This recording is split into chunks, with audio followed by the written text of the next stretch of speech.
Hey, everybody. Sorry to those watching live about how laggy that new intro is. I think I went a little too hard on the edit, and now OBS is yelling at me and is mad at me. So if you're listening to this on just podcast, it's just such I'm a gonna vibe, edit though. it. But yeah, right. It's a vibe, but we'll get it fixed one of these days. But one of these days, yeah. This is a work in progress pod, and we've gotten better and better each time. Allegedly. Allegedly. Yeah. Hello, In everybody. my eyes. Welcome to The Major, hosted by the Pitchhikers. I'm Danny, and that is Casillas, my beautiful baby boy over I'm there. Casillas. Even though our walls look similar with our paint, we are not in the same spot. That would be really funny, though, if we were and had Imagine two different we were like, we just really like the virtual vibe, but I'm Yeah. gonna be on this side of the room, you be on that side of the room. Maybe one of these days. We got some exciting stuff that we're cooking up. You know, everybody's gonna be really impressed seriously. with our technological capabilities. But you know, I guess they'll have to. Could I give have to wait and see. quick shout out to on our feed? You posted a video of your first kind of Premier League game, and Right. I just want to say it was so sick. Oh, thanks, It was buddy. like not to peek behind the curtain for our listeners that maybe think that we do everything together, which we do for the most part. do. But sometimes there's stuff that like we're working on that we don't see until it's out. And I knew that you were working on it, and you put it out, and it looked so cool, and it was an awesome video. I just want to shout you out. Buddy. I echoed the same sentiments to you and your Chicago Fire video. That one was so fun, and I love the percolator in the background. It's if you know, you know. Perfect song. They played it at the Fire game, and that's what like inspired me. Did they? Really? Yeah. Wow, I don't know. I forget. I think it was like Sparky was dancing to it, and I'm like, yeah, I'm using this. They got to do some more. This is, I guess, sidebar, but they should do some more stuff to tie it to Chicago with like, victory songs or, hyping up. Like, I don't know. I was listening to probably it was something like probably old Kanye or something, and I was like, why aren't we Sure. I know that he's a controversial figure, but like, why aren't we utilizing some of like the musicians or like people known for Chicago, For sure, hype stuff. like old juke music or so much blues music. There's so many different things that have come through Chicago that I feel like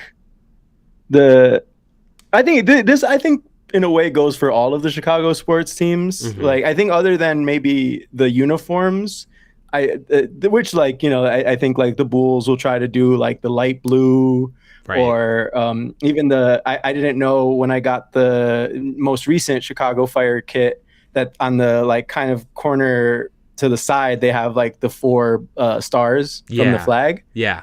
So like I feel like they'll put history in the uniforms, but I feel like they gotta like show Chicago has so much history that I'm like the teams could play into it more. They could for sure. Yeah, even just in the little stuff. I do appreciate in some of the design stuff for Chicago Fire that when they have the 4 stars, usually it's the second star that's like a different color, or it might be like an outline. It's like slightly different, and it's to highlight like that star on the flag represents the Great Chicago Fire, which is like kind of unique. It's again, I love those like little if you know things. Some people might claim like, oh, they're just a cash grab. They're the ability to make a new uniform every single year. It's like over the top, and I get it, but it's also kind of fun to have some creativity. Yeah, sometimes it's cool, right? Like it could be a lot simpler and worse and not interesting. So I'll take it. Right? Yeah. No, I love them. I'm fine with it. Everything's a cash grab if you really think about it. Yeah. I agree with that in many ways, unfortunately, but I do have to say something. Speaking of your video on Instagram and TikTok and YouTube, if you're not following, you should go ahead and drop us a follow. We've got some fun stuff on there. Please too. do. And all of the videos that we have posted on there, it's really funny to see how the few comments that we have, the majority of them are very, I don't want to say that they're completely negative, but there's a lot of I'd say probably around like 75% of, because we don't get a whole lot of comments, right? Yeah, sure, we don't have a whole lot of followers, but the ones that we do, yeah, exactly. The ones that we do are a bit negative sometimes, or they're a little, so with the one today that made me crack up, that this was on YouTube. The comment that I got, the one comment that's on it is, "Not even a Prem game, lad." No, it's like, I'm sorry. I get it. It's not, but I thought I highlighted that in the movie, or in the video. Yeah, you said sort of. Yeah, sort of. It wasn't like it's not technically. I think I said like it's a preseason game, so it doesn't technically matter. I don't know. I was like, oh man, well, you can't win them all. No, but. Yeah. I think it's funny though too, because this was like, even when we were first planning this pod and just like the whole prep of it leading up to like our first recording or something, sure, we were, I feel like that was something we kind of talked about, where like we're probably going to get some negative feedback just because like we're pretty focused on MLS out the gate. For sure. And there's just a general negativity of kind of like, well, why are you going to do a league that's not up to par? But and you actually, to shout you out again, made a great video, I think last week or a couple of weeks ago, where kind of promoting the MLS of like the time zone, like it's in our own time zones. It has a lot of players that either have had great history or are coming up. Like there's so many reasons to like it, but I think people's immediate kind of thinking is just a little negative of like, this isn't top tier, this isn't top flight. But it's like, we're here, we have a local team. Sure, yeah, like we could watch Premier League games and stuff like that, but it's still a distance away, and we can only get so much into it. Right. Where it's like, and what's cool about MLS is that it's growing. Right. So I think we knew that we were going to get some of this negative feedback, but that doesn't deter us one bit. It makes us stronger. Yeah, and it's a valid criticism when it comes to like the gameplay in certain ways. There's a lot of great gameplay, but I think especially with us watching the World Cup and then coming back to the MLS, there is definitely I don't want to say it's too steep, but there is a drop off, But you got to remember these are like the best players in the world that are playing against each other. A lot of them play in Premier League, but they also play in the Bundesliga or the Liga or wherever, La Liga, like elsewhere in Europe, or they play in the South American leagues like in Argentina or Brazil. Like that, they're all spread out. So when you have this teams that are full of players that are all of that caliber, of course it's going to be a higher echelon of playing. And with what you said, MLS is so much younger, and it's pretty cool. I mean, I feel like each week we keep seeing another, either 16-year-old, 19-year-old, wherever, from MLS clubs that are getting signed by major Premier League clubs, which is a testament to the youth academy and how much it's changed and grown. So there are a lot of upsides. The writing is on the wall. I think that it is, making its way into cultural relevance in a very positive way. 100%. It's going to get clowned on for all of eternity. Like I don't see a world in which it doesn't. Even if it's more successful, people are going to be like, oh, but it's still blah blah blah blah blah. Yeah, the history is always just not going to be on its side necessarily. I was thinking about this, especially like kind of exactly what you just said, and we're going to talk about, I'm sure later, of a very specific situation of this, but where MLS gets clowned on as the like retirement league in a way, where it's like these great players go to spend their last couple seasons of play at a high level, which is the thing, it's still a high level. Like it's not like they're at a rec league, which some people will act like it is. And then you have this kind of other side of like really young players that'll get their first starts in MLS, and then once they get to like 20, they get like Bundesliga or Premier League, Premier League and La Liga and stuff. But in a way, I find that kind of cool that we're kind of this like, this is gonna sound like negative, but like I don't mean it in a negative way, but like a limbo league. Of like, oh, when you're trying to get your footing, MLS is good, or when you're trying to like still be play at a high level, but maybe not to the level of absolutely prime in athletes kind of thing. Sure. But I think also like that is a good thing, because I think that just shows that in a few years there's room for that kind of that gap to close a little bit, if that makes sense. Yeah. And something we didn't talk about last week is the MLS just announced that they're going to have a new commissioner at the start of 2027.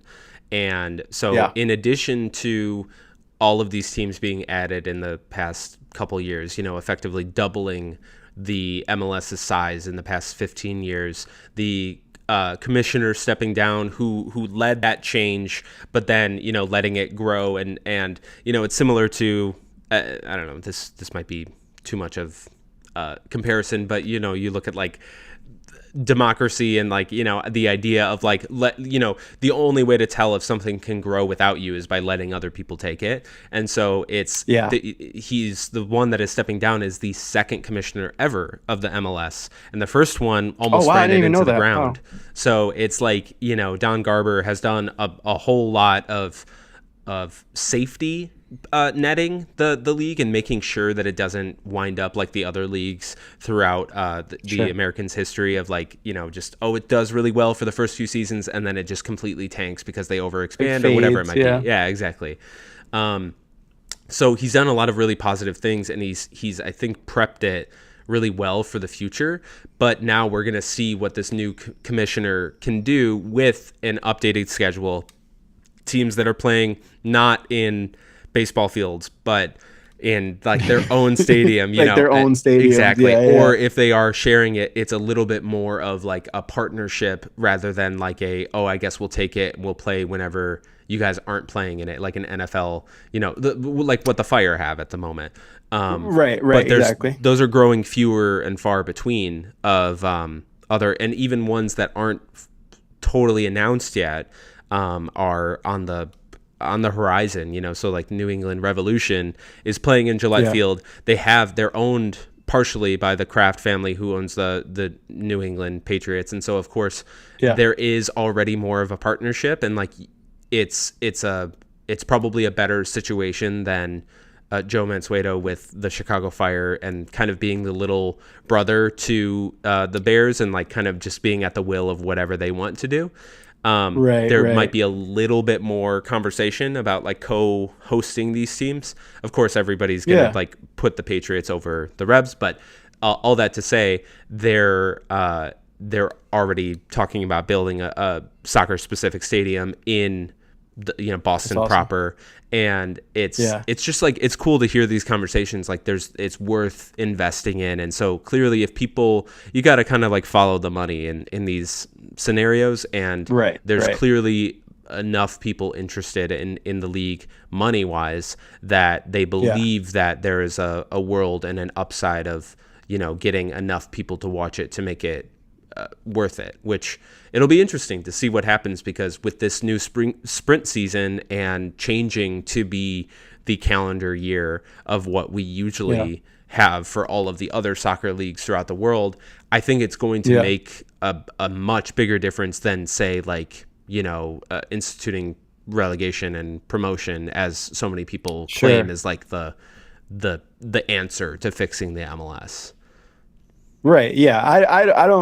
I wouldn't say I necessarily agree with that like, because it's like, why are we gonna, every team is trying to grow, and with this league, I think that's the cool thing, that all the teams and the league are kind of growing simultaneously. And if you add stuff that becomes like these teams are less important, like I think where relegation and stuff works in Europe, it makes sense because of the history of it all and stuff, that it's like, okay, there's an established thing. If you add something new like that to something that's already still in its infancy in a way, I think it just kind of derails it. So I think you're hitting it right on the head. I would also say that you have pods like this one that is promoting the MLS and excited about it. And I think obviously we're not that big, but if we grow, I think that helps the MLS, more people get interest. And it just, I feel like, and this could be just because we are so invested in it, we can feel the growth a little bit more than maybe the like general public, but it's there. I think every week I feel it more and more. I don't want to speak for you, but no, I just think I agree. Especially, we're benefiting from having a superstar like Robert Lewandowski in Chicago now. And we're seeing how many people are kind of coming out of the woodwork and going, like, oh, I hate the MLS, but I'm going to go to all the games. It's funny to see, where certain loyalties lie. And it's also interesting to listen. I've been listening to some other, reporting when it comes to soccer around the world and just kind of understanding where we are within the MLS and how it compares to a lot of the major signings. Obviously, there's just an unbelievable amount of money in the Premier League, and the conversations that they're having with people signing and stuff are just like astronomically larger. Probably too much, honestly. But it's kind of the bubble, that you work with, and if somebody comes up with a higher number, you're not going to go with a lower one. So it's a interesting situation to be in. But the way that they talk about, so say this is not Premier League, but La Liga, when they're talking about Barcelona and they're talking about the replacement of Robert Lewandowski. The conversations that people have and claim, I don't think that anybody is like particularly saying that Robert Lewandowski is not a good player, but there's been a lot of talk of like, oh, of course, it's the retirement league. It's the, he's past his prime, blah, blah, blah.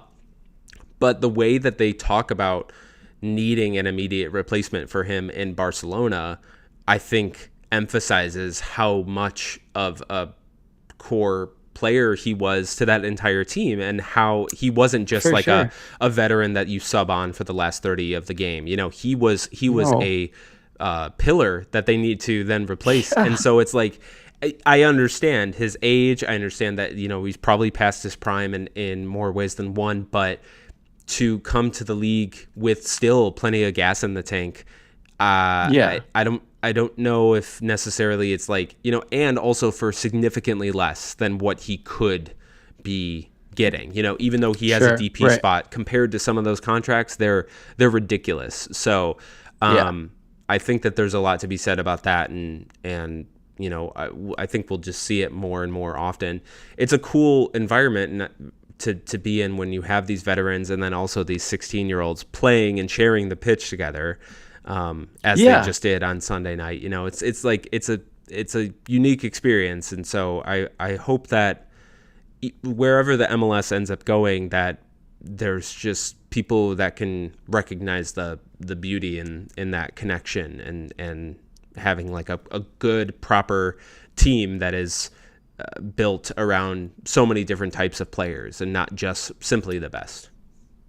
Right. Yeah. No, I'm with you. I don't know enough about like the dealings of Barcelona and stuff, and I can only speak from hearing like Lewandowski's perspective and his like interviews with the Fire and stuff. But to me, it seems like Barcelona would have signed up for at least one more year of Lewandowski, just like how he was playing. How like I don't think it was. I'm sure they had discussions of like, hey, we're probably gonna like ease you into a more like bench role or something like that. Again, I don't know. I have no idea what that was, but he's not completely washed or anything like that I'm sure. And like you said, he was a pillar of what they were doing, and now they need to find a replacement for him that they would have signed up for at least one more year. And he was like, okay, I want my career to, and he like from his interviews, he's talked about like Barcelona was always the goal in terms of playing in Europe. And after that, there was no really anything else that he wanted to, he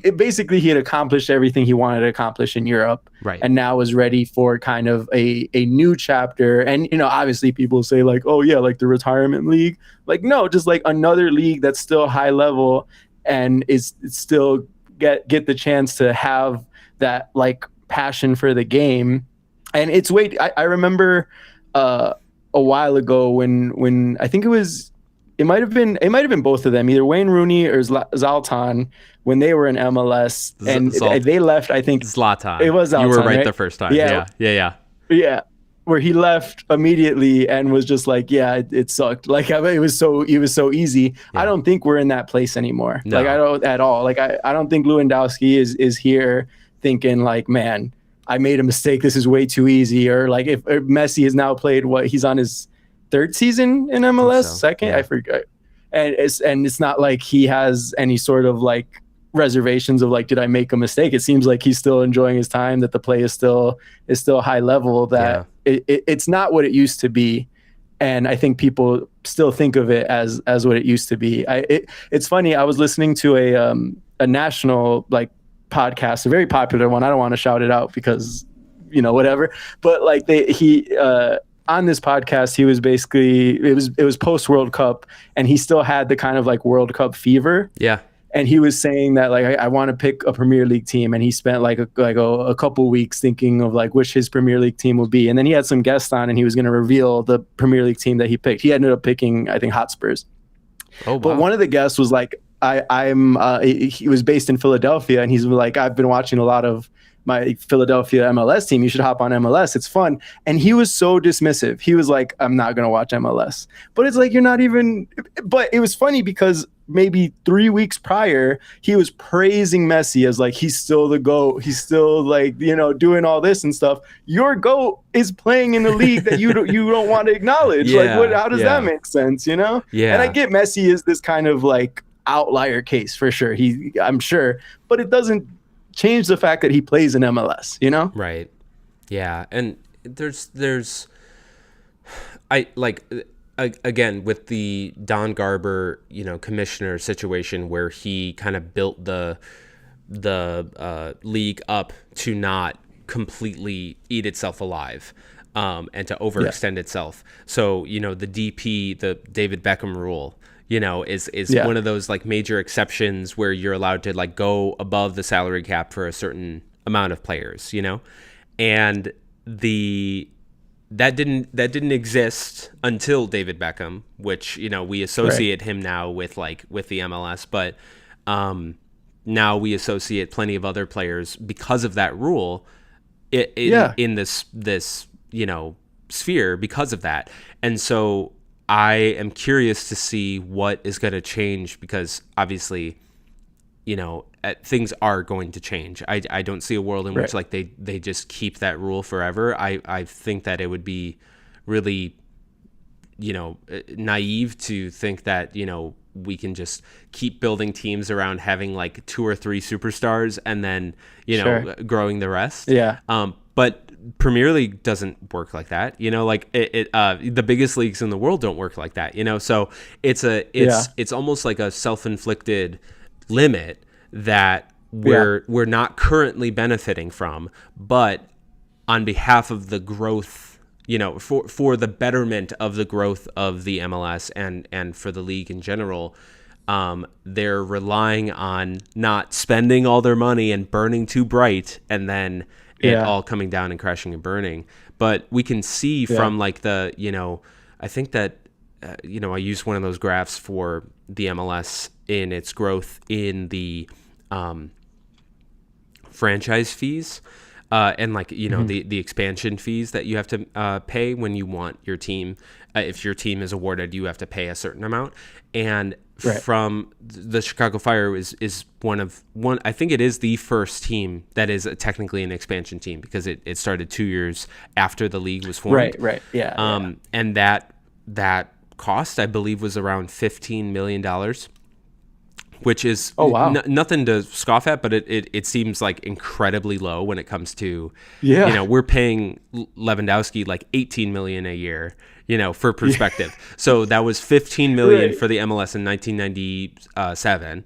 And then just 2 years ago with San Diego, when they were awarded, do you have any ballpark estimate of how much they paid?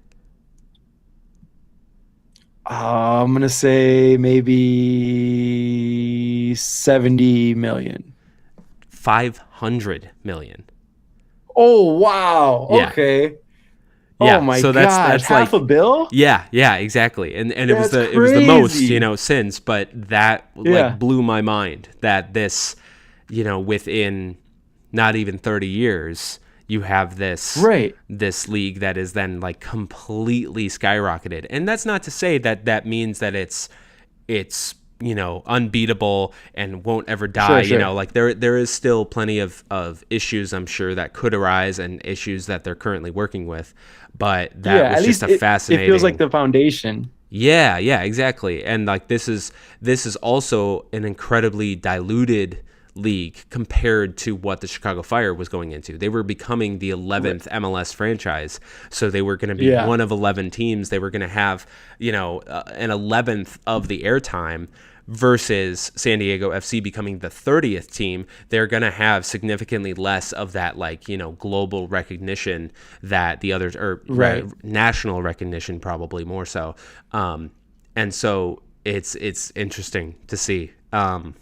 Yeah, because it's also like you said, the 30 years of growth, but then I'm sure they're also factoring in that's 30 years of growth, but I'm sure within the last 5 years, it's been even more. And then if they're projecting 10 years in advance, it might be even more. Like, who knows? The 32nd team might go for $1 billion, Sure. Yeah. I mean, if we can find another Messi, then maybe that could, right. Yeah. That is he was definitely a boon to it all. But I think it's just I don't know, just in general, I think the part of it that I feel is cool too, of it being so young, and like you were saying, there is going to be change. There has been changes, sure. But I think what's cool about it being young is that and the fan base growing, that these changes aren't I'm trying to. So the NBA, as you know, I'm a big basketball fan, Jalen and the Brunson. NBA. Yep, there he is. But there's so many issues with it, and that was I remember when we first talked about this, or just soccer in general, and me wanting I've always been interested, but not as interested as I was with basketball. Sure.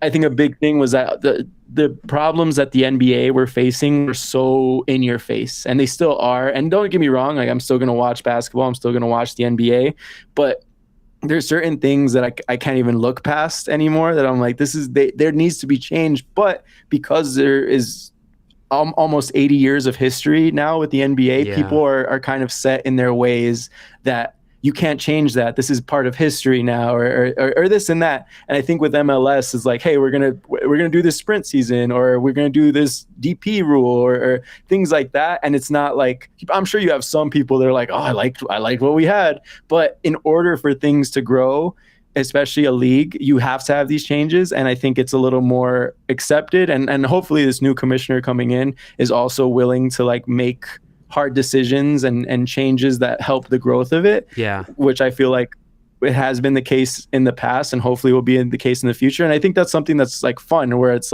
oh, you clearly can see a better way to do this, and you're going to try to accomplish that. Whereas other teams are we're going to put Band-Aids on, or other leagues are we're going to put Band-Aids on stuff. We're going to we're going to show you something else that's cool, so you forget about this other thing that's terrible. Right. And don't get me wrong, I don't want to say MLS is a perfect league, but I think the fact that it's young and growing is a part of what's so interesting about it. There's potential for it, whereas there's versus tradition.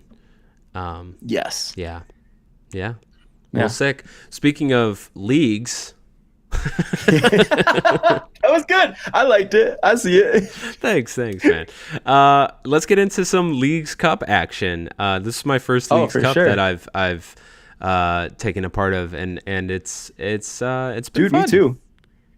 Well, before we get started, I want, because I feel last week, if this is your first time listening, our episode last week, we got a little into Leagues Cup. I gave more of a breakdown of how it works and stuff like that. So if you want to know just bare minimum of what the Leagues Cup is, you could check that out. And I kind of gave my opinion, but it was towards the end of the pod, so I feel we didn't get to hear your opinion as much. And I also think we were only a week and a half into it. Yeah. Now we've already gone through a whole. Every team plays 3 times, so every team has already played twice. There's just one more kind of rounds of the group stage to go. So with it being almost to the knockout stages, I wanted to ask, what do you think of the Leagues Cup? Yeah, I think overall it's a positive. The scheduling of it is a little bizarre to me, but I don't see a world in an alternative. Like obviously you can't do it in the middle of December because half of the stadiums would be unavailable. And so this does make the most sense within, you're not going to do it in the middle of the summer when there's a World Cup, of course. And then you're probably not going to do it right in the middle of either side of the seasons. And so if you have it in the beginning, it's kind of like, to use the same expression that you just said about the NBA, it's like ripping the Band-Aid off of like, we're going to have a Leagues Cup, right away.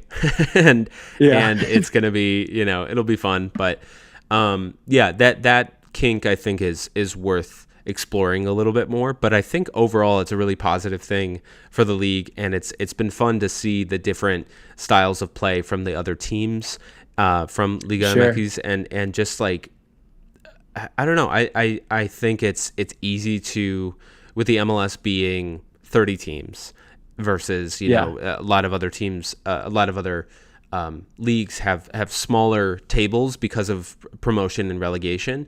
The opportunity to play with more teams and more styles of play is higher within the MLS. And then I think because of that, and there might be like more games against each other, it feels a little bit kind of like, I don't know, like an echo chamber where you're not seeing unique stuff, or like stuff that you wouldn't, similar to, say the Champions League, or, even within like a similar, UK, I'm most familiar with like the FA Cup or the Caribou Cup or whatever it might be.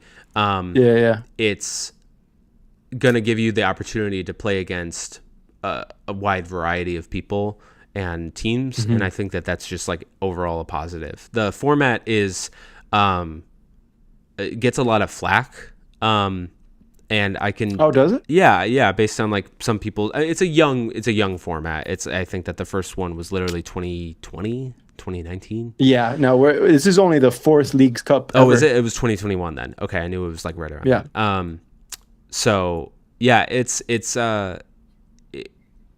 think that it's fun. I like the idea that there's gonna be a winner after every single game.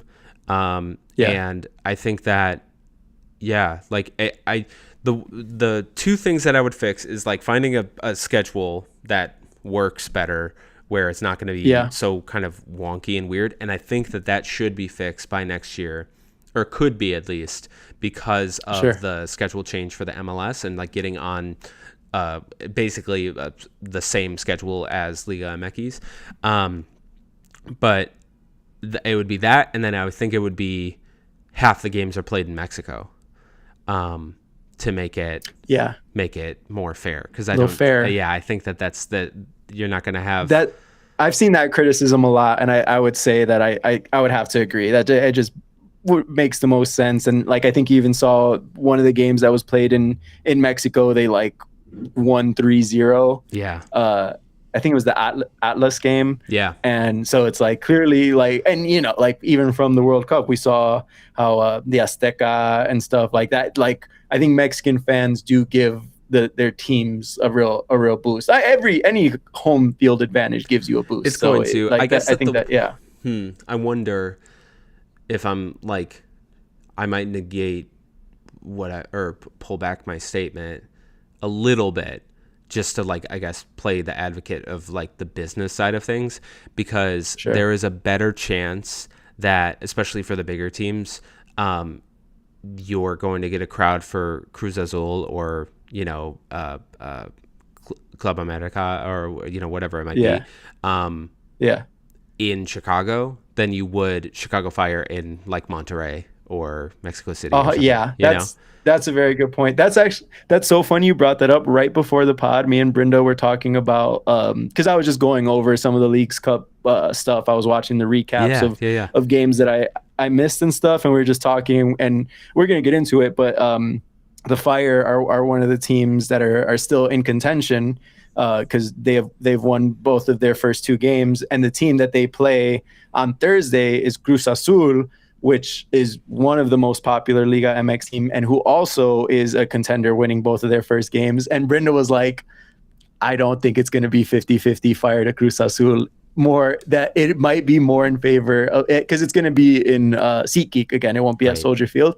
But like, you know, we live in a city that has like a very high Mexican population, and you know, I hope it's 50-50, but there is a good chance that it's going to be like 60-40 Cruz Azul in Chicago, which is kind of crazy. Yeah, I would not be surprised. But or like unaffiliated, I want to just go watch, you know, Cruz Azul. Right, exactly. Like I may not be like the biggest fan or whatever it might be. Yeah. So there is that, I guess, element to it. But when it comes to fairness and like, that's a good point. Yeah, when it comes to like the playing and the you know, the style of play and all that stuff, I think it makes a lot of sense to have it split 50-50 or have like neutral zones, but then that might get rid of the spirit of it too. I don't know. It's like I can kind of see dicey. Yeah, the more that you think about it, the more you're kind of like, it's almost like a teacher telling you something and you're like, that doesn't make any sense, and you're like, actually it does. Like I just didn't think about it, you know. Yeah, but no, I think overall if it's possible, then more in Mexico. Yeah, and like you said, it's such a new competition that I feel like there's still a lot of kinks that they're like working out. Sure. And stuff. I personally, but I think I want to preface this by saying like everything is new to me with everything with this. Like I've always enjoyed soccer from a distance, but never been tapped in. Even like overseas and stuff where the leagues are quote unquote better. Right. I only had like kind of passing awareness. I knew the big teams and stuff, but I don't know everything about the FA Cup or the Caribou Cup or anything like that. Right. That this just feels cool to me. And I'm sure like by next year, the year after, I'll be like, okay, they need to change this up somehow or something. But I think because it's so fresh to me that I'm like, oh, we get to play a whole nother league that, like, yes, it's only to the south of the border, but it's still cool that it's like, yeah, that is a different league that our league is playing their league in a competition that will eventually have a winner that has its own kind of like rewards in terms of getting into the what is the CONCACAF Cup. Yeah. And so like, I just find that stuff cool. And then me coming from someone that knows so much about like NBA and stuff like that, as you know, they've tried to implement a cup into their league and it feels so wonky over there. But now I kind of make sense because of like, I see now what because I never really got like, okay, I get like a tournament in the middle, but I think because there's not necessarily it's kind of like the games still go to the regular season, and it's like kind of this thing that's happening congruently with the season that it feels so wonky. I think I like that this is kind of a separate thing. Yes, I think you're spot on with that. The schedule of it is kind of weird because especially for us who's been so invested in the regular season and now we kind of have to take this pause because of the cup, and like now what does that mean for the season? You get all these other risks of like what our teams. I feel like on Reddit I keep getting of like not even Chicago Fire, other MLS teams of like, should we care about this? Shouldn't we care more about the regular season and stuff? Like obviously you're going to get that stuff, but I think because it's so new to me, I just find it cool of like, well, you know, like I was thinking about it in perspective of Chicago Fire, who've just signed Lewandowski, who's in this kind of transitional phase and stuff of like, how cool would it be if they did win the Leagues Cup as kind of like a, hey, Lewandowski, see, like we are like, you know, we won this tournament. It's still it's a tournament that we went out there and we won. I think the fact that Lewandowski has been playing every game of the Leagues Cup clearly shows that they care enough about it and stuff that I'm like, I can see the negatives, but I also am just like, this is a fun thing to have alongside a season that like, you know, I think some leagues too, we've talked about like baseball or basketball that have so many games that sometimes you're kind of like, all right, we're kind of just in the middle of it, trudging along. Right. It's cool to have this kind of monkey wrench in the middle that is like, oh, like, should we try to win this thing against this other league? It just seems cool, you know? I agree. I totally agree with that. And at the end of the day, too, it's like another trophy to win, which I think is always a positive thing when you're, you know. No one's going to be mad about getting a trophy. Yeah, exactly. I wonder, in your explanation of it, conversation, your take, I think, is like what I'm looking for. I was thinking about a fix to how it might work, and I wonder if there's a world in which it's almost a reverse of what we're used to, where all or most of the games are played in the South, whether it be Mexico and like Texas and I don't know, probably just Texas, Florida. Or LA. Yeah, Florida. Yeah. Or it's just Mexico, but like in December and January, in that like middle. Oh, break. Because now that's not going to be like the end of our season anymore. It's going to be the middle. Yeah. And it would be, for fans, I think, a unique opportunity to go see their team elsewhere, in a different environment, in a warmer environment, so people would be more inclined to go travel, and that like might fix that. I wouldn't say it would fix it entirely, but it would allow that to happen. And then it also might, similar to, what we've been talking about, like it's gives MLS teams the opportunity to play against other types of teams and other atmospheres, so like there's probably some growing pains there, but I think overall a more positive thing rather than just being on home soil all the time. I don't know. And then maybe there's that kind of like bleeding of DNA, combining with each other. I'm saying that completely naively about like, the state of stadiums down there and if they would be able or willing to do so. But that I could see myself if like it was a, cold, dreary January and like Chicago Fire are playing in Mexico City, I could see myself like justifying planning a trip around it to go, to a beautiful city that's warmer in that time frame, and then you get to go see your team play against a team, so it's like a combination of like uniqueness. You get to go see another team play, but then also your team or a familiar team. 100%. Like you also get the like different environment. I had brought up that Atlas game because I had seen some of the highlights and just the like. I think because Liga MX is kind of, I don't know.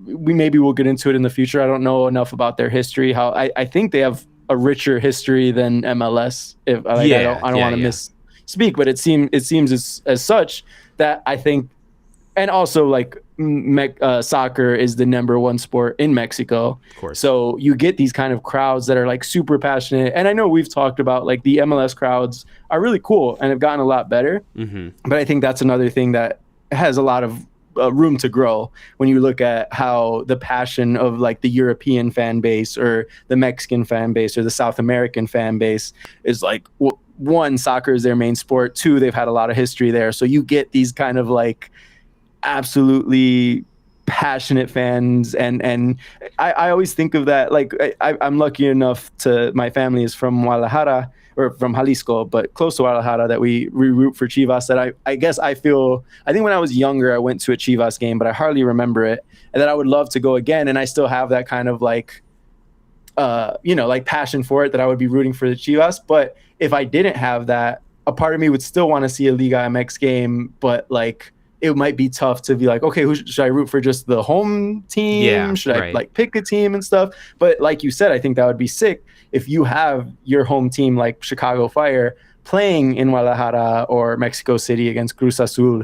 You have a reason to go and you cheer on them, but you're still within that environment and you're immersed in it, and you still have like kind of a rooting interest. That just it just seems super cool. Definitely. Yeah. I think that's a great idea. Yeah. Well, I'll if you have their number, or, if anybody has type that up. We're emailing. I'll talk to the new guy. Yeah.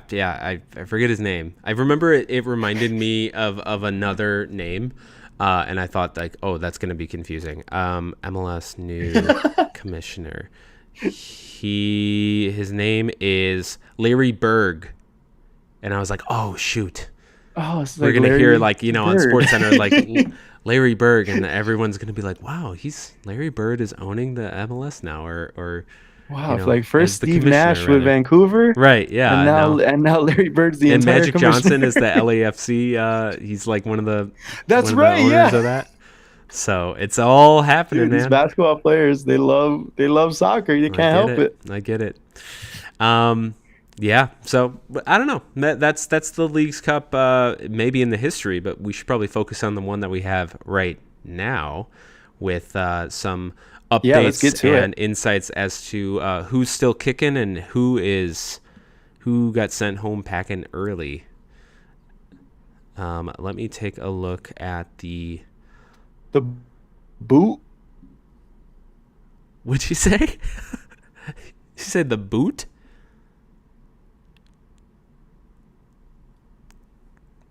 Wait, I just said the boot. Yeah, like who got the boot? Like, Oh, who got the boot? I see what you mean. Okay. All I heard think it was came the boot, and I was like, Wait, okay. what on earth?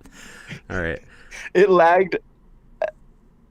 It lagged at the worst time possible. The boot? Yeah, you're going to hopefully it'll come up the way that I heard it. It's a really funny inflection. So, I hope it was beautiful. Don't you worry. you're like mid sentence too. That it's, I think when you got it. All right. Anyway, let's get to. So you already covered the majority of round one last week. Do you want to take us through? Yep. What happened through that we didn't get to? I would love to. So hold on. My table is by round. I need it, or by date. I need it by round. Okay. Oh, I see. So I see. we've already gone through most of the first round. Now the round two has already completed. Like basically, like I said earlier, every team plays 3 games, and now all of the teams have played 2 already. So there's only 1 more to go. Right.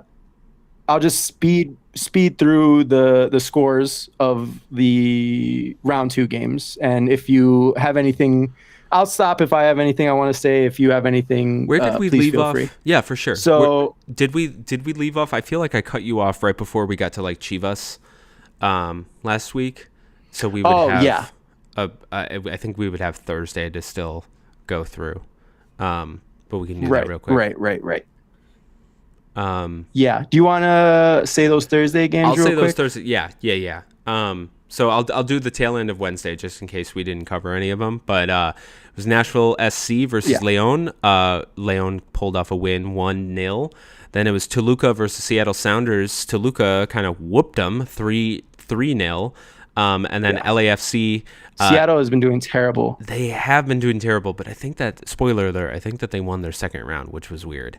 But who knows? Yeah. Who knows? LAFC versus Chivas. It looks like, if I'm remembering correctly, yes, I am, that LAFC, they went into penalties tied 1-1, and LAFC pulled off the win with 5 straight penalties against Chivas 4.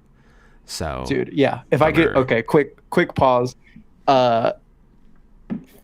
Brutal game for your boy. It was a late one too. Because dude, and oh my god, Brenda was so mad at me because I had to walk our dog, and I was just trying to watch the end of these penalties, and she was like, "I'm gonna just go," and I'm like, "I'll go."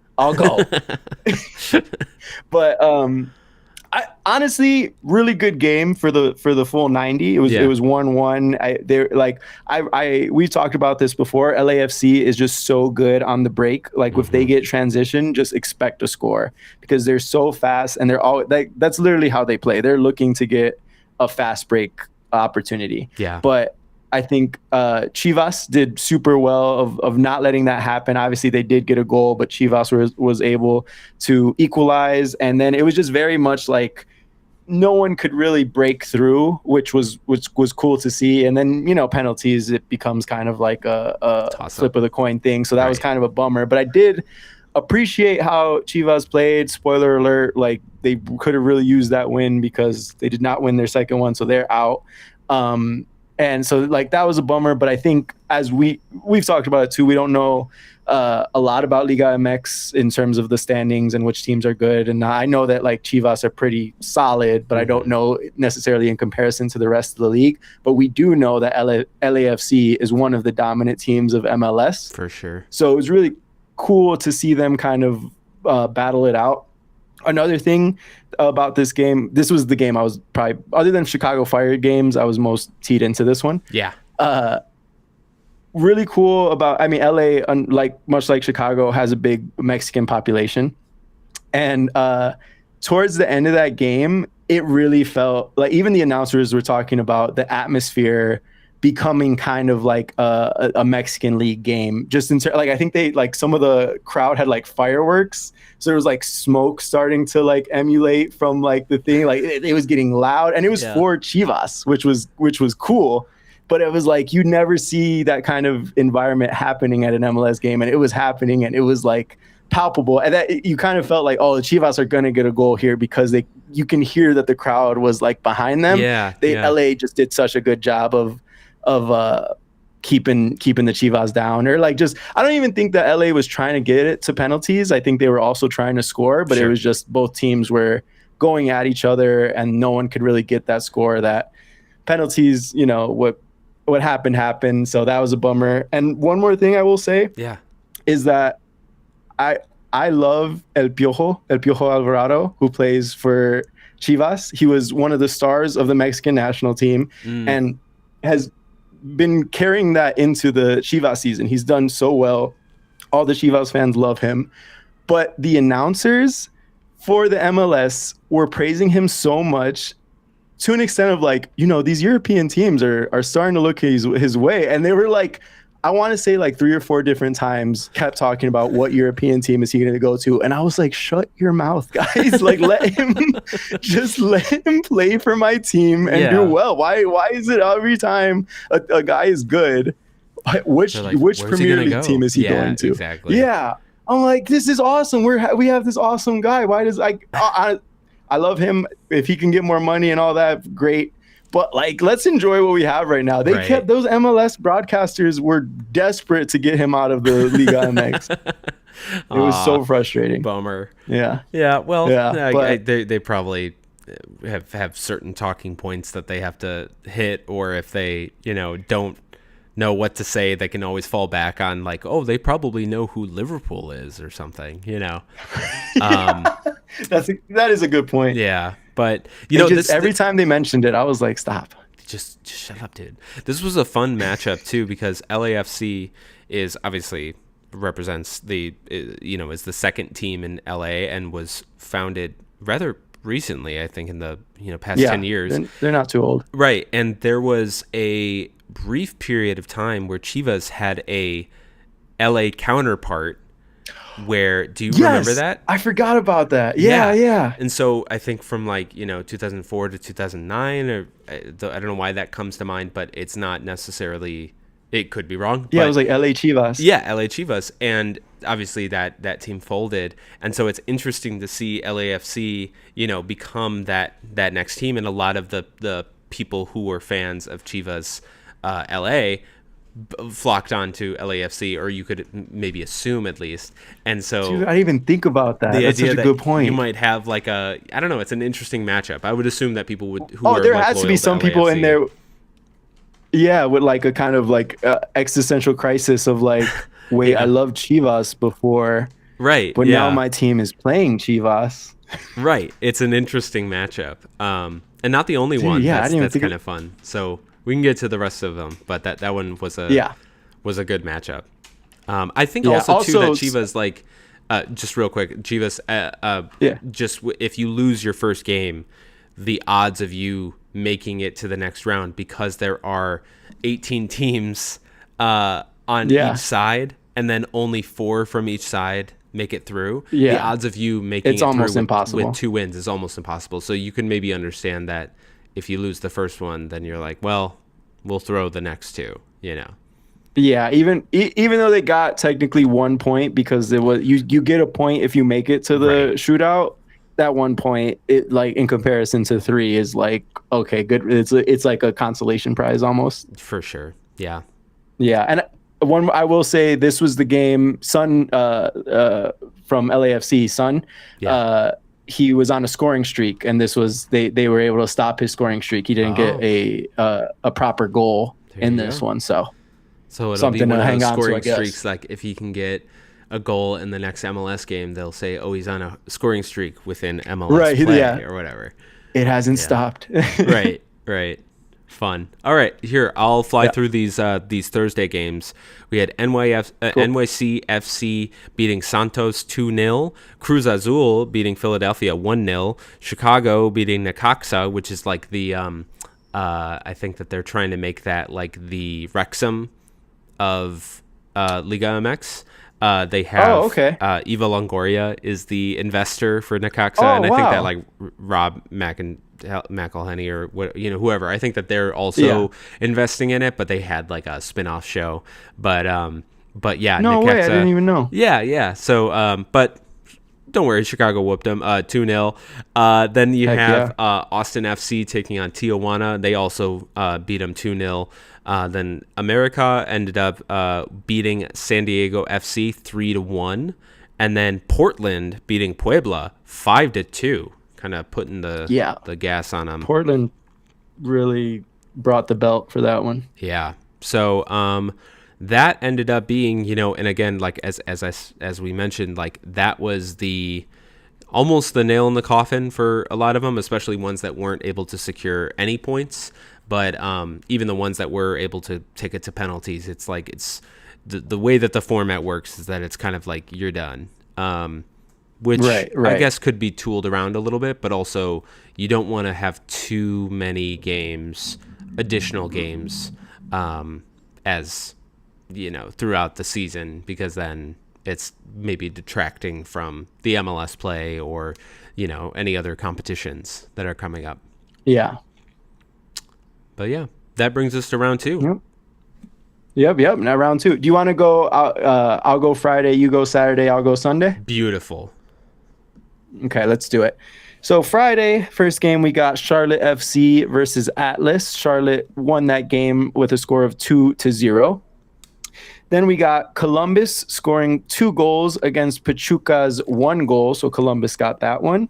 Then we got Cincinnati versus Pumas. Cincinnati getting 2 and Pumas getting 0. So Cincinnati took that one. Mm-hmm. Tigres, Minnesota went 0-0 to penalties. I don't have it here, but I believe Tigres ended up winning that one. Then the last game of... Cool.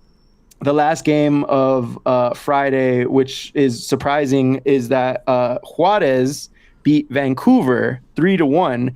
So Vancouver ended up, or they have one more game, but they have not won a game in Leagues Cup for this round. And Juarez, who is, based on what I've heard from like the MLS broadcasters and stuff, isn't having a particularly great Liga MX season, but have been absolutely dominant in Leagues Cup for some reason. They love the Leagues Cup, but their regular season has not been. And essentially the opposite of Vancouver, who sits at like the top of their conference, but can't get a win in Leagues Cup. Oh, interesting. I'm trying to look up and to see where. It was played in Canada too. It was played at BC Place, so it was home game for Vancouver. Yeah, weird. They must hate the Leagues Cup. They're focused on the actual MLS season, I think. Right. Cool. Awesome. Saturday, we had Orlando taking on León. León ended up winning 2-1. Then the next game was Inter Miami against Monterrey, which is Hugo Kuiper's new team, and he has scored. And he has scored in both of their games so far within the Leagues Cup. And Monterrey ended up winning this one also 2-1. A fun little, I guess fun maybe is not the right word, but little fact about this game, a sweet moment that happened over the weekend. You probably saw, but Messi's dad passed away, and Messi's dad was the one to really be that he was his manager. He was the one that moved him from they moved to Barcelona together when Messi was 13 to kind of pursue this now incredible career. So he meant a lot to him, and it was a really sweet moment because Rodrigo de Paul had, who's a close friend of Messi's from Argentina as well, was wearing, he scored the goal, and then he took off his jersey and to reveal that he was wearing a Messi jersey underneath it. Yeah. And so this dude, in the Dude. middle of Miami, muggy, heat, I not was only scored a goal, but also, was able to honor him like that. So I'm glad you mentioned that. Obviously, that was super sweet, and like I teared up for sure. But I did have a passing thought of like he was playing with two shirts on the entire time. Like yeah, that's crazy. right. I know. And let me look at when he scored in the 32nd minute. So unless he was subbed on really kind of early, he would have had that. I think he started. Funny enough, it looks like he got I wonder if he got a yellow card because of that, because you're not supposed to take off your jersey. Right. Yeah. But it doesn't list what he got. I didn't watch the full game, but yeah. So Monterrey ended up winning that one, but a very sweet moment in honor of the Messi family. Then we had and obviously Messi didn't play. So. Yes, yeah, he was tending to more important matters. Then we had Dallas taking on Chivas, and again, we kind of mentioned Chivas already lost this one, so this was a victory for Dallas, 1-0. I don't even want to talk about it. Okay, we don't have to. No, you can talk about it. I don't want to talk about it. Well, that's pretty much all I had to say about it. So, okay, good. Then that brings us to Real Salt Lake against Atlante, which was 4-0, a whooping from Salt Lake. So that was good for your book and your boy Diego Luna. Then I love me. There's a Real Salt Lake kit in my cart right now. I just haven't pulled the trigger of getting it. I want to though. Right. Is that right? Yeah, the away one. I've told you, it's like the checkerboard. I love it. Oh, dude, it looks very clean. Dude, next payday I might do it. I don't know. You should. Well, I'll let you do whatever you want to do. You could also probably find it on DHgate too for like $13. That's a good point. Yeah. Also, I shouted out Diego Luna and he didn't even play, or he wasn't in the starting lineup. So, whoops. He's the one guy that I'm like, he was there. Hey, he's probably there. Then you got LAFC versus Toluca, and LAFC pulls off a stoppage time goal, winning this one 1-0, which was great for them because, as we've mentioned, there's no like overtime, there's no added time, and so other than like the stoppage time, and so they were staring down another penalty shootout, and so they got to go home a little bit early this time with a victory and still sticking with it. So good for them. Yeah. Good for them. Yeah. Okay, so then we got yesterday's games, which started off with the Seattle Sounders finally getting a win against Querétaro, 3-0. I think I had saw something that they were on like a 7-game losing streak. I might be getting that wrong. No, It's some crazy. Right. Seattle has just had not won a game, has been struggling. Obviously, didn't win their first Leagues Cup game, but they finally got on the good foot for this game. So hopefully that's a change of something, because I feel like Seattle was a team we thought highly of and have not done anything. Yeah, absolutely. Then we have Cruz Azul winning against NYCFC 2-1. Cruz Azul, we'll get to the standings later, but they have looked really good in this Leagues Cup, and they will be facing our hometown team next, so that's a little scary. Yeah. Then we had Philadelphia beating Necaxa 3-1. Then we had our Chicago Fire beating Santos 3-1. Did you watch any of this game? Yes, I did. This was it was a good one. It was a little sloppy, but it was fun. There was a lot of fun stuff to take away from it. Santos coming up early, and I was getting real nervous, and then Chicago came back. It wasn't until like the 60th minute that we came back in it, right? Yeah, that's right. Say. Yeah, and that was only to equalize, and so the next goals were never guaranteed by any stretch. I thought we were going to penalties. Yeah, I thought so too. And then we suddenly have like three unanswered, but two out of nowhere right at the end, Yeah. Well, Dude, we've talked about him before. I texted you immediately after. I Yeah. love Zinchenko. He just Like, he's has so been good. making stuff happen, which I love. I love watching someone, like, obviously it's going to be great if you can score a goal, but like to be the feeder of the group and to be making Yeah. these things out of thin air, not necessarily the one to like get all of the credit for it, but he really is so important for the team as a whole. And Oh, yeah. I think he gets his flowers, but probably not even close to what he should Not be. Yeah, not as much as he should. I think you hit it on the head too, where that it doesn't even look like he's looking to score. It just looks like Yeah. he's looking to make the best play possible. Yeah. Yes, absolutely. Which is, he didn't even start this game. He subbed on and got that goal. Yeah, that was great. So like he is slowly becoming one of my favorite Fire players. And who knows how long, like, obviously this is go back to like the whole Piojo thing of like, if he keeps playing this good, someone's going to be like, where's he going? Right. You know, but I'm like, hopefully he's with the Fire for a good amount of time. I definitely he's been think their guy for a minute. So I think, you know, and I think he's like 31, I want to say. So like, Sure. he's Yeah.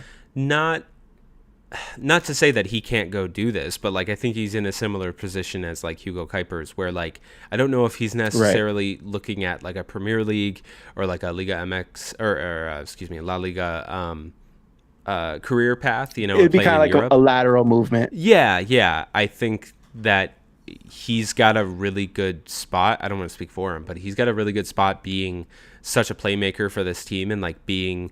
Obviously Robert Lewandowski becoming the new face of the team, but he was for a long time like the guy for Chicago Fire, and now seems to be gelling with him pretty well. So I would hope that as long as everything is cool, like they can maintain this partnership together and be the guys together.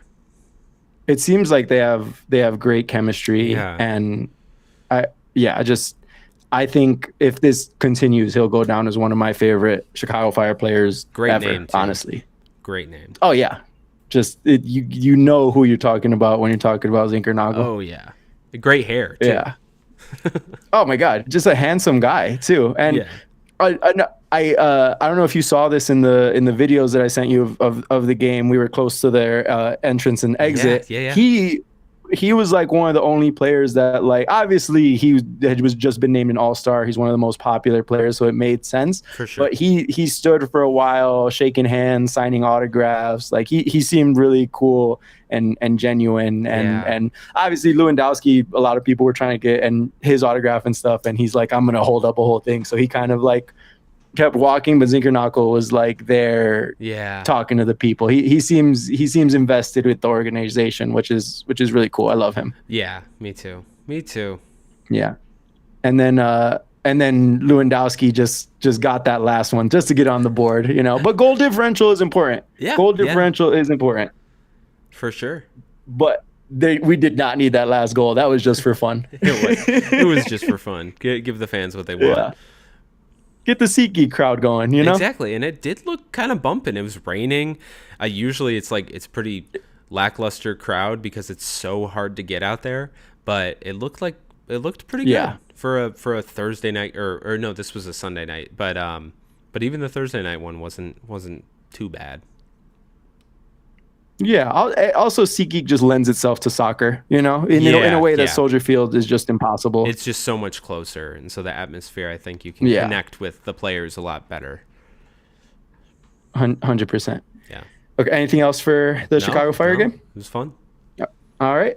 Then we had Nashville FC absolutely whooping San Luis 4-1. San Luis actually got the first goal, and then Nashville just went for unanswered. It was and this was kind of, I mean, similar to what we were saying about like Vancouver being a top MLS team, but they're not like really doing anything here. Nashville is obviously one of the top MLS teams for the season, and they are still showing it in this Leagues Cup. Yeah, they're doing really well, and I think San Luis is not one of the top Liga MX teams, so it would kind of played out, I think, how most people expected it to. Sure.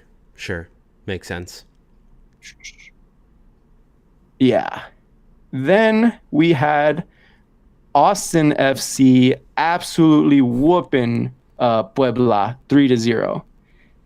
And do you have a guy's name and dudes for today? Oh, because that's a good question. I have mine here. Yeah, go for it. Yeah, you want me to give it now? Yeah, absolutely.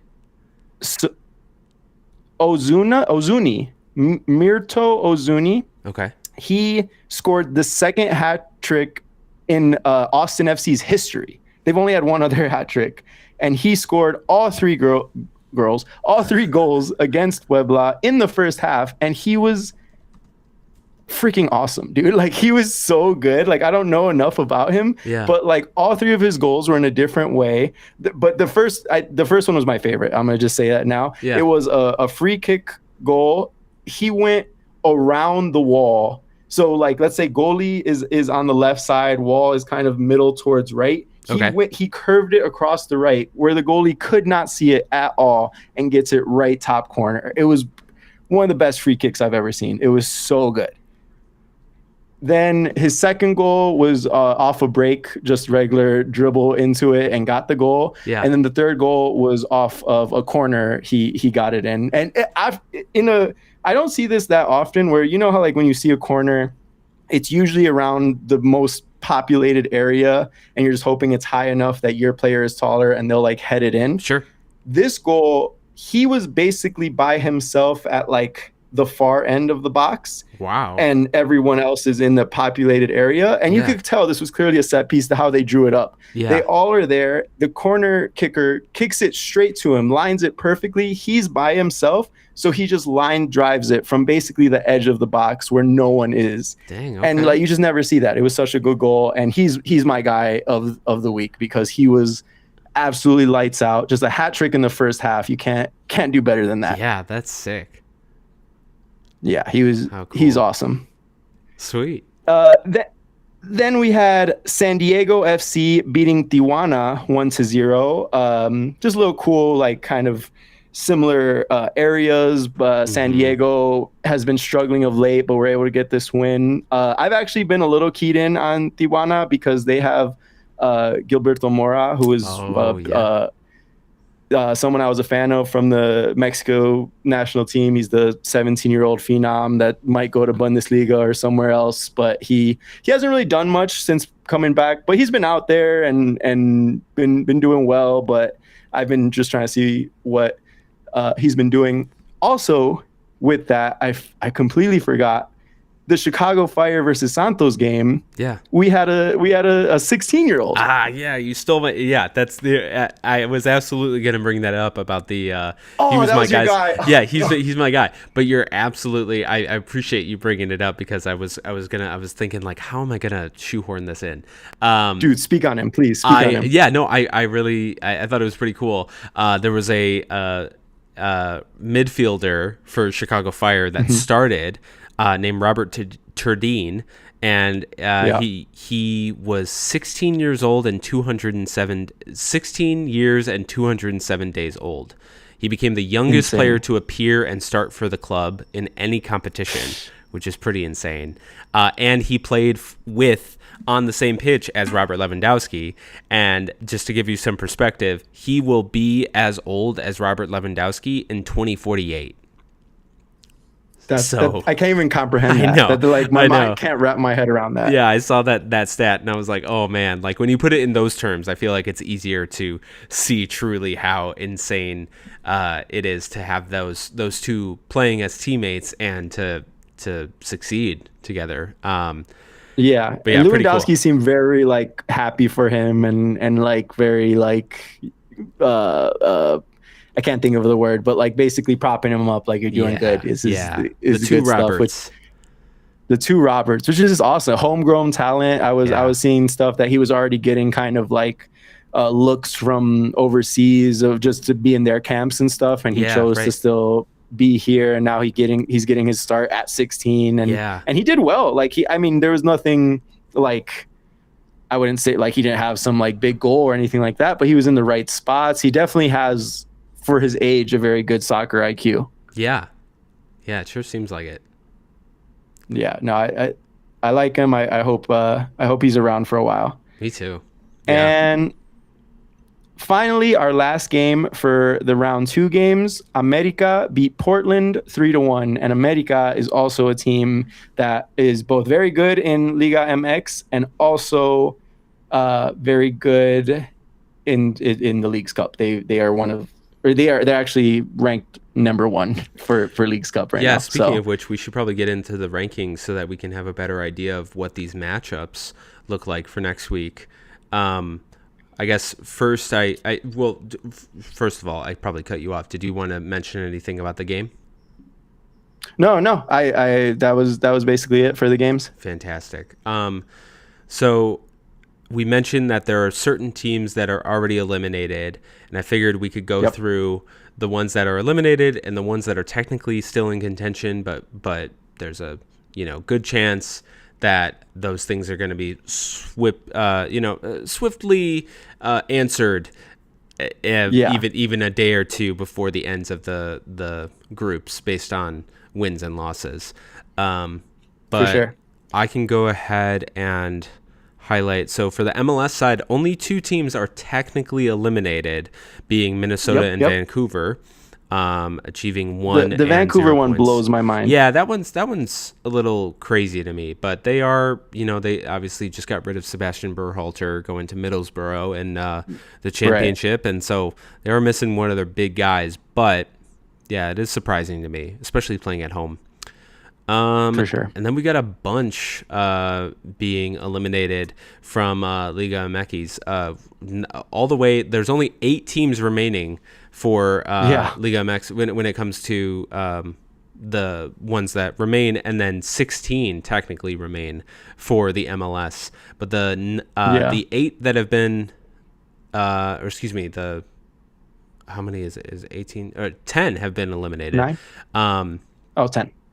10. Chivas, Pachuca, Tijuana, Atlas, Santos Laguna, Necaxa. I think it's Necaxa, right? Yeah. Yeah, you said it right. Oh, thanks. Then San Luis, Pumas. What was this one? The Querétaro. Querétaro, and then Puebla. So R.I.P. But the ones that still remain are, when it comes to the Liga MX side, is America, Juarez, Cruz Azul, León, Tigres, Toluca, Monterrey, and Atlante. And then we have... what were we going to say? Well, we should say America, Juarez, Cruz Azul, and León. They're the only ones with 4. Although all of those teams are in contention, but those 4 are the ones with 6 points that more than likely... Unless like Tigres could really pull off a big win, sure. It seems like those 4 will be the 4 that are in, since they have the 6 points. That's right. And then we can go with the MLS. Obviously, take these with a grain of salt because so many remain. But we'll highlight, similar to what you just said, we'll highlight the ones that really look like they have the best chance based on the amount of points that they have. But currently we have in the lead Austin FC, then Charlotte right behind them, Chicago right behind them, Cincinnati, let's go, Columbus, Dallas, LAFC, Salt Lake, Nashville, Portland, Miami, Philadelphia, New York, Seattle, Orlando, and San Diego. But similar to what you said, we should probably only highlight probably like the ones with 6, 5, and then maybe 4 points, right? That makes the most sense. I mean, Real Salt Lake's the only one with 4. I guess. They might, but I don't think they're getting in personally. Sure. But yeah, so that means that Austin, Charlotte, Chicago, Cincinnati, Columbus, and Dallas all have 6 points, and then LAFC is just close behind with 5, with that coming from their knockout or their penalty shootout. Right. And then Real Salt Lake with 4. So there's a very good chance that one of those 8 teams are going to make it through. And I guess that we can take a look at the final games to see who has the best chance to do so. Yeah. All right. Do you want to take tomorrow? I'll take Wednesday, and then you finish with Thursday? Yes. Hold on now. I switched tabs and now I'm trying to get my other tab back, and it just Don't you sweat. refuses to load on me. That's okay. Mine's running pretty slow too. I'm hoping that the stream is doing okay. I think that the audio's been okay, but the video has been pretty delayed. The video. Yeah. I'm Okay. there you go. You're good to go? Okay, I'm back up for tomorrow's games? Yeah. Let's hear it. Yeah. We got, first off, Charlotte FC versus Pachuca. Then we have Columbus versus Pumas. Then Cincinnati versus Atlas. I think Cincinnati then Minnesota versus Atlante. Excuse me. As okay. What was it was Cincinnati Minnesota versus Atlante. So far, of those four that you've mentioned, there's at least one team that has been eliminated from all of them. So it's So those ones I think are, not game in hand, but it's one team is not really playing for anything.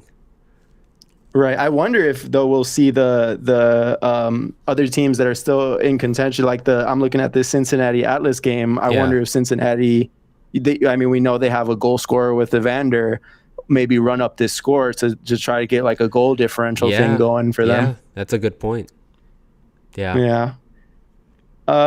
Then we have Salt Lake versus Juarez, and that one, both teams are in contention, right? That's right. Yeah. So that should be the one to watch if you're gonna watch any of them. That one should be probably the one that they play the hardest theoretically.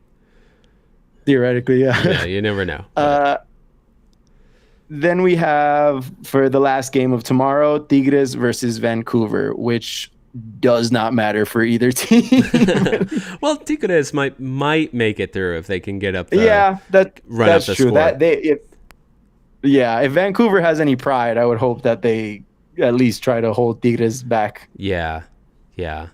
But yeah, the one to watch would definitely be Salt Lake Juarez. That brings us to Wednesday. We got Inter Miami versus León. Obviously, Miami is out, and I believe León is number 4. So León's going to be having stuff to play for, definitely.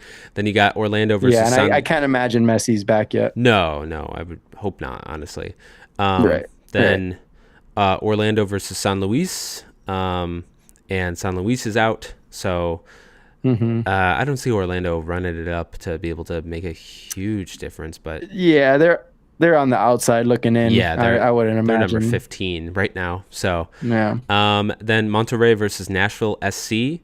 Monterrey is still a part of it. They are number 7 in their spot with 3 points, but then also Nashville also has 3 points at number 9. So like there is a world in which it could happen, but it's very, very, very low probability that they make it through.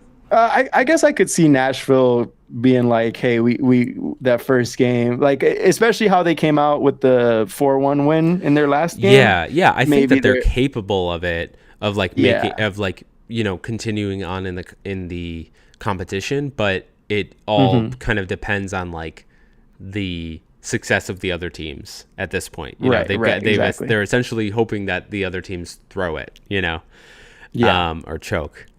Then Dallas versus Toluca, and Toluca is still in it, and Dallas they're actually in a dead heat right now. They're both number 6 in their spots, so that could be interesting. Then San Diego FC versus Puebla, probably not as interesting, but nope. Then LAFC versus Querétaro.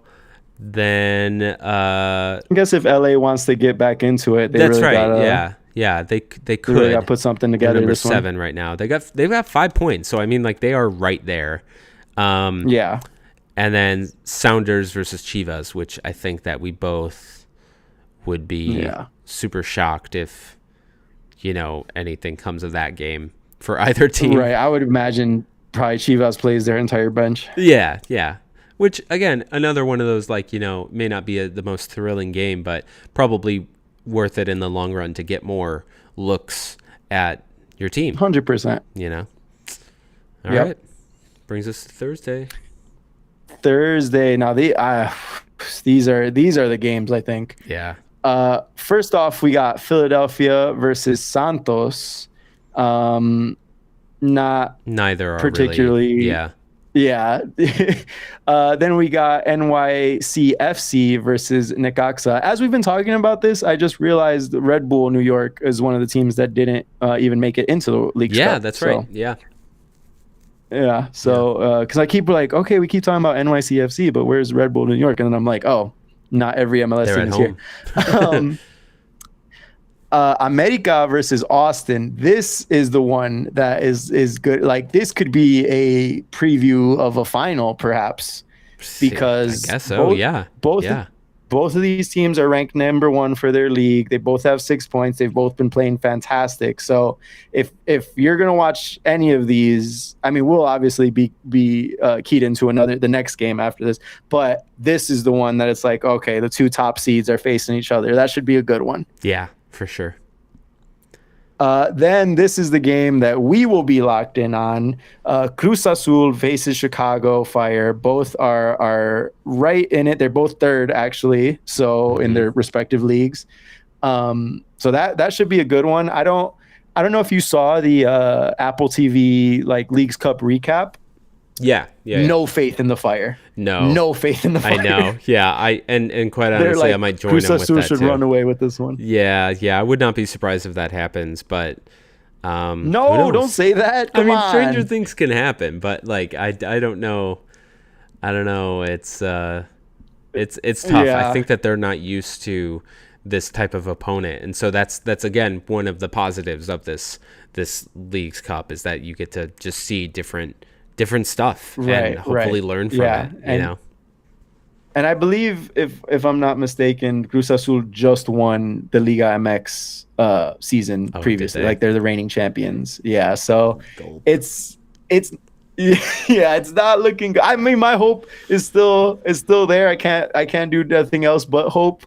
Yeah. And then, you know, we have the possibility that it might be an away game in Bridgeview for the Chicago Fire. Yeah, that's very true. Yeah.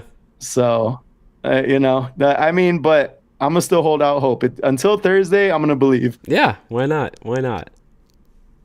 And then finally, we have a game that don't really matter: Portland versus Tijuana. Yeah, that's right.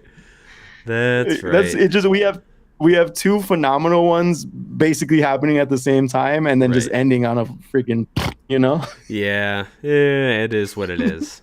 But after that, it's knockout stage. So yeah, and it's win or go home. And I think, if I'm not mistaken, that those are going to be happening at a later date. Those don't happen immediately after. No. I think that the final is September 6th, so it's going to happen within this month, but it's not going to happen like, you know, put everything off. Yeah, like essentially a month away. Yeah. But yeah, a little less than exciting stuff right there. Yeah. All right. Yeah, well, it has its flaws, but I enjoy the Leagues Cup. I also, you know, Mexican American, so it's kind of like it's my identity in a tournament, you know. Right. Yeah, absolutely. Yeah, there's a lot of fun in the combination of the two. As I wear a Canada jersey. I know, I was about to say the irony of that is hilarious. Right. Yeah. That's great. Well, I think that brings us to the end of our episode. We're going to have a lot to talk about. Yeah, this was a good one. Yeah. We're going to see who made it through for the Leagues Cup next week, but then we're also going to have a full match day, divided kind of between Saturday and Sunday games. And so we'll have a lot to talk about next week. But yeah, until then, we should can't wait. Anything else you want to add to the chat, to the ether out there? No, I hope you enjoy the end of the group play for Leagues Cup, and can't wait to get back to MLS season and get to talking about it. I also, we should say, we'll eventually be getting back to club history. There's just been so much soccer happening right now, for sure, that we haven't got into club history in a while, but we're excited to get back to that as well. Definitely. definitely. Yeah. Yeah. Well, sweet. Thank you so much for listening and for watching. If you're watching on YouTube, sorry about the lagging issues. We should hopefully have those resolved soon. But, growing pains, baby. But if you are listening, none of that happened, and you're crazy. We looked great the entire time. Yeah, that's right. That's right. So thank you again for supporting Pitch Hikers. If you want to follow us on Instagram, TikTok, let's see what else. We got YouTube, and obviously, of course, podcasting platforms, Spotify, Apple, wherever. If you see us in Chicago, say what's up. Hit us up, yeah. And we'll say, I don't know. You confuse me with somebody else. I don't know. I'm too embarrassed. That's a different Danny and Casillas. Yeah. There's probably a Danny and Casillas in Chicago elsewhere. There has to be. Not as handsome, though. Yeah, so true. So true. Well, thanks again for supporting us, and we'll see